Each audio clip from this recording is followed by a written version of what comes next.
Hey guys, I'm going to start this testimony for first thing, giving honor to God, who is head of my life. This is an official testimony of when I was 5 years old and I had my birthday in the hospital and turned 6. And this is a testimony to that experience. I can remember the day I was outside playing alone as usual.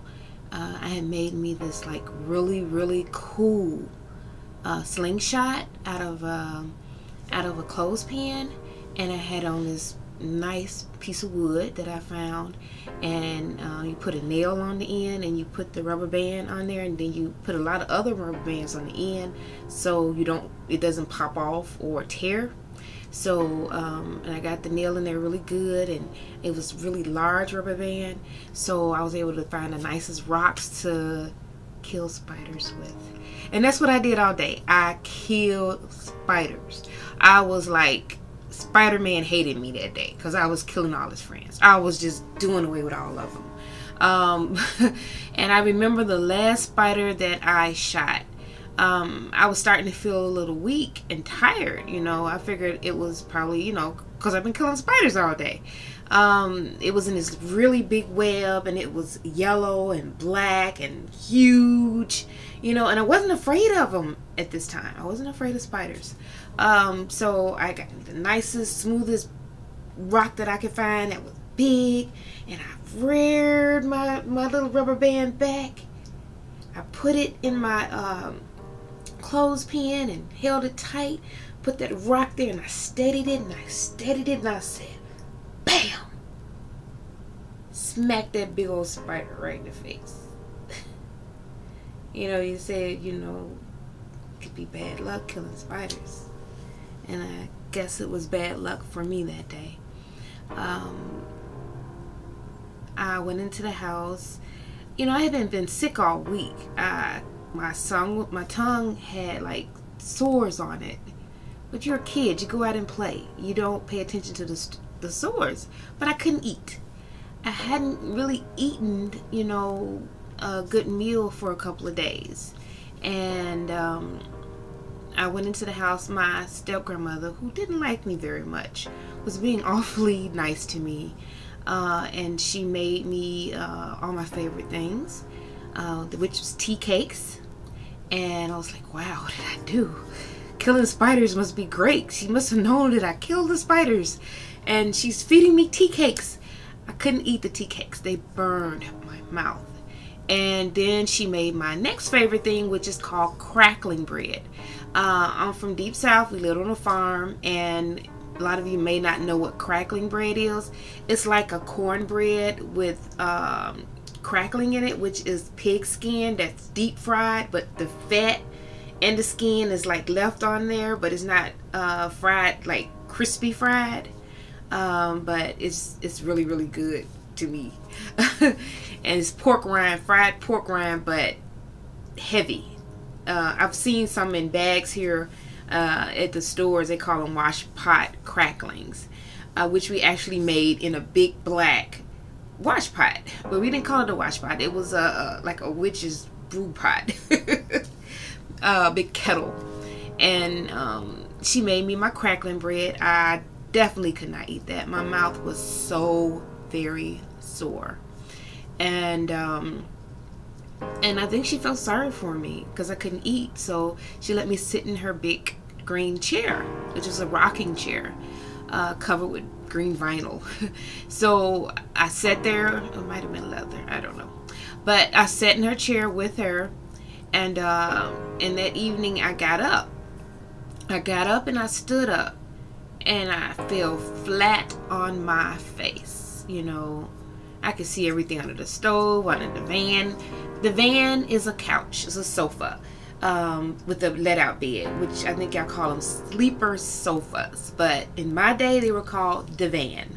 D-V-A-N, I think it's spelled. D-apostrophe-V-A-N, divan. And I fell on the floor, and I could not get up. She helped me. She picked me up and put me back in the chair. And and I can listen to her. I heard her on the phone, and she was talking to my father, and she was telling him that I was really, really sick, and that he needed to hurry up and come over and get me. And I was like, ooh, okay. I mean, I didn't feel anything. I couldn't walk. So I was a kid. I didn't understand what was happening. The next thing that I knew, I was in the hospital. And you know, they don't tell kids that oh, you could die, but that's really what was happening. I had rheumatic fever, which affects all the muscles in your body, including your brain, your leg muscles, your arm muscle. It affects every muscle, especially your heart muscle. And I had rheumatic fever, which is like a Rocky Mountain fever thing, you know, that happens to people, where mostly children. And it usually puts a hole in your heart. But thank God it did not happen to me. It did not get the hole in the heart part. But during that time in the hospital, this story mainly is telling you how I met my mother. During that time, people would come to my room and read me stories, and my step-grandmother was staying there with me for a while, and I noticed that she really didn't want to be there. I can remember her not really wanting to be there, but it was as if she had to be there, just like she had to take care of me at home, and she didn't want to do it. And even as a child, I can remember her telling me that she didn't want me there, and she had to take care of me anyway, but she didn't want me there, you know. I remember that. But I thought that was the way my life was supposed to be. I thought that's all I knew.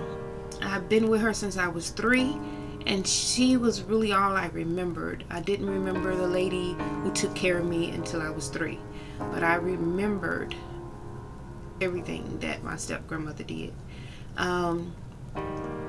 especially after being sick.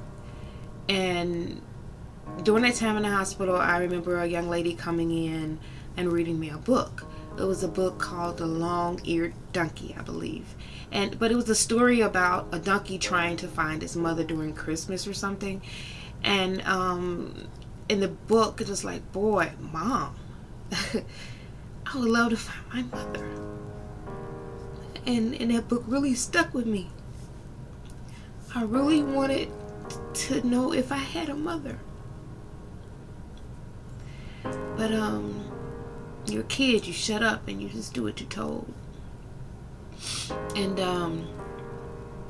I can remember waking up one morning, you know, I'm full of IVs and needles and everything, you know, but it was like the best time ever, because like I got these people, they paid so much attention to me. People were touching me, you know.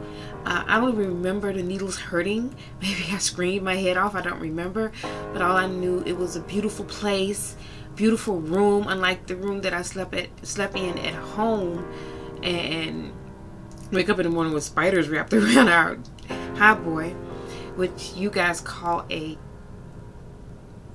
dresser? Not a dresser. You call it a chest of drawers. You call it a high boy because it's set high on legs. It's called a high boy. And so during that time, you know, my step grandmother had disappeared, and she wasn't there that night. So after hearing this story, I just really started thinking about, I wish I had a mom. You know, I wish I had a mama.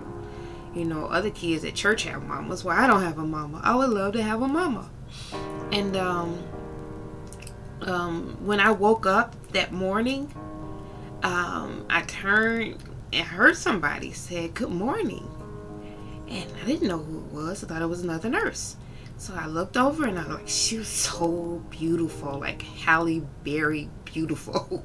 I can remember her face. She was just so pretty, you know, really pretty lady with beautiful, like silk black hair, long hair, but curly, and just gorgeous. I'm like, another angel. So maybe she was an angel. And I asked her, "Are you an angel?"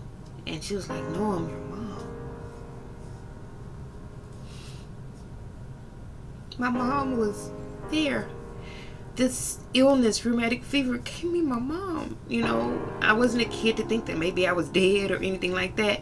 All I knew is that this lady said she was my mom, and I remember that like it was yesterday. And then during that time, I remembered her. She was the lady that lived down the road from us.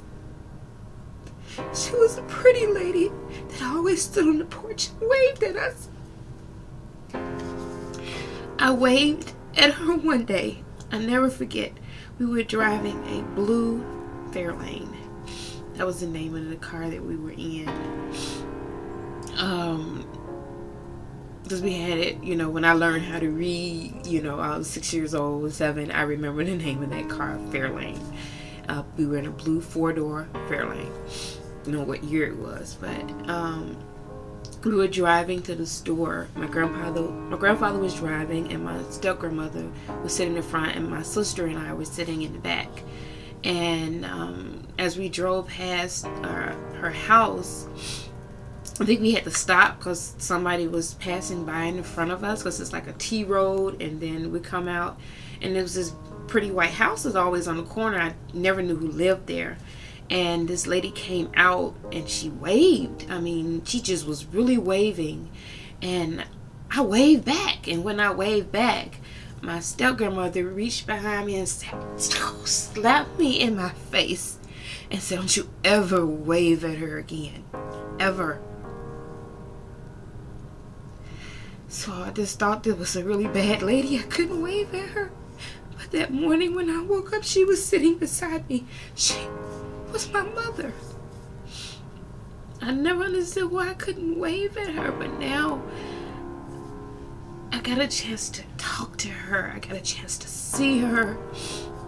It was my mom, and all I could think about was, thank God I couldn't walk.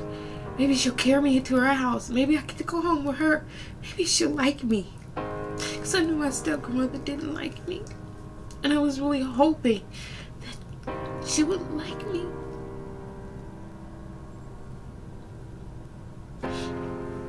She was my mom. And that was the first time I met her.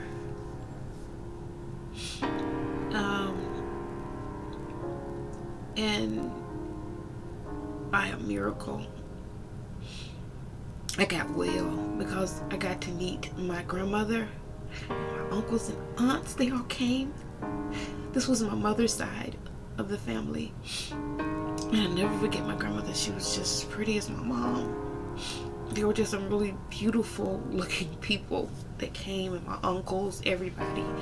And I can remember them all holding me up in the air, and there was this big silver pan below me. I didn't know what was going on, but they were all holding me and praying and just, God, please, Jesus, hear her, heal her. They was just, my grandmother was just praying, and she was speaking in tongues, and I can remember this because it was like, it was traumatic, but I didn't understand it. I didn't know what was really going on. I knew they prayed at church when I went to church with my step-grandmother, but they were the strangers, but one of them was my grandmother, one was my mom, my uncles and aunts.